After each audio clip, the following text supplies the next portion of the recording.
And చుట్టూరా ఉన్నటువంటి developments అండి. ఇప్పుడు వన్స్ ఒక ప్లేస్కి మనం వచ్చి ఉంటున్నాము, అక్కడ ఒక ఇల్లు కొనాలి అనుకున్నామంటే సైడ్ బై ఏమేమి ఉన్నాయి, schools and colleges near by ఉన్నాయా, హాస్పిటల్స్ ఉన్నాయా, ఎమర్జెన్సీకి ఇలా చూస్తూ ఉంటాం. సో వాటి గురించి ఏం చెప్తారు? సో జనరల్గా ముఖ్యంగా there are 2 type of things అండి. ఒకటి investor and customer mentality, and రెండవది ఐటీ సెక్టర్. సో ఈ రెండు విషయాలు మనం ఆడుకుంటే మనం ఏదైతే ఏరియాలో ఉన్నామో ఈ కొల్లూరు అనేది ఐటీ ఇండస్ట్రీకి ఇంకో వైపు అనమాట.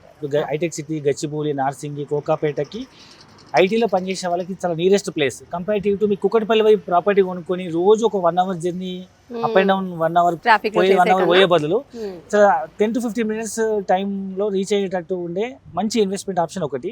రెండోది ఇంతకుముందు చెప్పాను ఇన్వెస్టర్ కస్టమర్ లాగా. జనరల్గా అన్ని డెవలప్మెంట్స్ అయిన తర్వాత కొనుక్కునే వాళ్ళు కస్టమర్లు.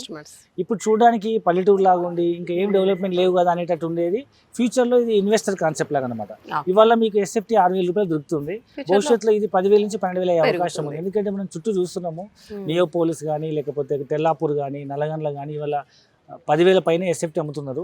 సో మంచి లగ్జరీ కమ్యూనిటీలో రెడీ టు ఆక్యుపై అయితే ఇది ఇప్పుడు మనం అండర్ కన్స్ట్రక్షన్లో మనం ఇన్వెస్ట్మెంట్ చేస్తే భవిష్యత్తులో ఇది మంచి రేటు పెరిగే అవకాశం ఉంది. కాబట్టి ఇన్వెస్టర్కి ఇది మంచి ఇన్వెస్ట్మెంట్ ఆప్షన్. రెండవది ఐటీలో పనిచేసే వాళ్ళకి కూడా ఒక మంచి ఇన్వెస్ట్మెంట్.